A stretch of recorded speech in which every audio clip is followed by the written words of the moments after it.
क्या दीपिका पादुकोण को सुपरस्टार बनाने में मलाइका अरोड़ा का हाथ है? दीपिका को मॉडलिंग की ऊंचाइयों पर ले जाने वाला फोटोग्राफर कौन है?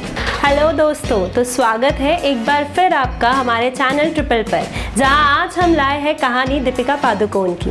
लेकिन उससे पहले यदि अभी तक आपने हमारे चैनल को सब्सक्राइब नहीं किया है तो प्लीज़ सब्सक्राइब करें and press the bell icon ताकि कोई भी वीडियो आपसे मिस ना हो सके। बॉलीवुड की मस्तानी दीपिका पादुकोण आज भले ही सुपरस्टार हो, लेकिन उनके फैंस शायद ये नहीं जानते होंगे कि फिल्मों में आने से पहले दीपिका पादुकोण ने जिस मॉडलिंग करियर को चुना, दरअसल वो उसमें भी फिट नहीं हो रही थी। दीपिका पादुकोण मॉडलिंग करना चाहती थी। उनकी हाइट और उनका फिगर बिल्कुल परफेक्ट था, लेकिन बावजूद इसके दीपिका मॉडलिंग नहीं कर पा रही थी।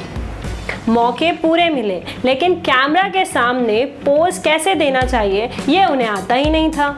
11th क्लास में पढ़ रही दीपिका पादुकोण ने 16 साल की उम्र में अपना पहला मॉडलिंग कॉन्ट्रैक्ट साइन किया। फिर बैंगलोर से मुंबई आना जाना ऐसा शुरू हुआ कि दीपिका के स्कूल में उनके सभी टीचर्स उनके अटेंडेंस को लेकर शिकायत करने लगे। दीपिका तो बचपन से ही हीरोइन और मॉडल बनने के सपने देखती थी, इसलिए वो अपना काम एंजॉय कर रही थी। 16 साल की उम्र से ही रैंप वॉक और एड फिल्म शूट करने में दीपिका को बड़ा मज़ा आ रहा था।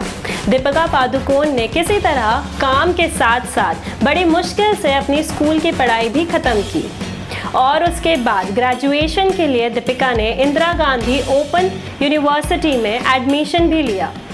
लेकिन वो काम में इस कदर मग्न हो गई कि उन्होंने अपनी ग्रेजुएशन कभी पूरी ही नहीं की। दीपिका को ये मौका मॉडलिंग गुरु प्रसाद बितवा की वजह से मिला था। मॉडलिंग शुरू कर चुकी दीपिका पादुकोण जब 18 साल की उम्र में पहली बार मशहूर फोटोग्राफर अतुल कसबेकर से मिली, तब अतुल कसबेकर ने दीपिका को देखते ही कहा कि तुम अब तक कहाँ छुपी हुई थी? अगर तुमने मेरी बात सुनी तो मैं तुम्हें स्टार बना दूंगा। इतना ही नहीं, अतुल कसबेकर तो दीपिका को देखते ही ये जान गए थे कि दीपिका को खुद भी अपनी खूबसूरती का एहसास नहीं है। अतुल कसबेकर जानते थे कि दीपिका पादुकोण वो हीरा है जिसे थोड़ा तराशने की ज़रूरत है।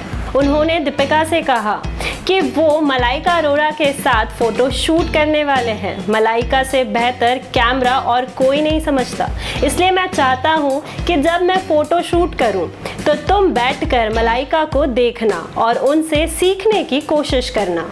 दीपिका पादुकोण ने अतुल कसबेकर के कहने पर मलाइका को फोटो शूट के समय ऑब्जर्व किया। 2005 में लैक्मे फासियो वीक से उनका डेब्यू हुआ। मॉडलिंग जगत में उन्होंने सुनीत वर्मा के डिज़ाइनर कपड़ों में मॉडलिंग की। ईयर 2006 में दीपिका किंगफिशर फैशन कैलेंडर में भी दिखाई दे चुकी है। दीपिका को लाइफ में धीरे धीरे सफलता तो हाथ लग रही थी, पर उन्हें अभी भी बहुत कुछ करना था, नाम कमाना था। इसी सोच के साथ उन्होंने सपनों की नगरी मुंबई में कदम रखा। उस समय दीपिका सिर्फ 21 साल की थी। शुरुआती समय में वो अपनी आंटी के घर पर रह रही थी, लेकिन कुछ समय बाद ही उन्हें मौका मिल गया हिमेश रेशमिया के म्यूजिक वीडियो में काम करने का। बस यहीं से उन्हें बॉलीवुड में जाने का रास्ता मिला। फराह खान की मूवी ओम शांति ओम ईयर 2016 में दीपिका को काम करने का मौका मिला।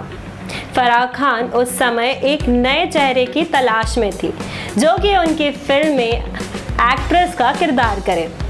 दीपिका को इस मूवी ने रातों रात बड़ा कलाकार बना दिया। एक एक्ट्रेस के लिए इससे बड़ी बात क्या होगी। ओम शांति ओम मूवी के लिए पादुकोण को बेस्ट फीमेल डेब्यू अवार्ड भी मिला। इसके बाद तो जैसे किस्मत का सितारा बुलंदियों पे था, एक के बाद एक बड़ी और हिट फिल्में करती चली गई, जैसे रेस 2, गोलियों की रासलीला, रामलीला, चेन्नई एक्सप्रेस, बाजीराव मस्तानी और पद्मावत। 2020 में आई फिल्म छपाक में दीपिका मुख्य किरदार में दिखाई दी। उन्होंने बॉलीवुड के साथ साथ ही हॉलीवुड में भी काम किया। 2017 में वो Hollywood movie triple X return of Xander Cage में दिखाई दी थी। सफलता और असफलता साथ साथ ही चलते हैं, ये कथन दीपिका के फिल्म करियर को देखने के बाद साफ पता चलता है। तो दोस्तों आज के लिए बस इतना ही। उम्मीद है आपको ये वीडियो पसंद आई होगी। यदि पसंद आई है तो लाइक सब्सक्राइब करना ना भूलें।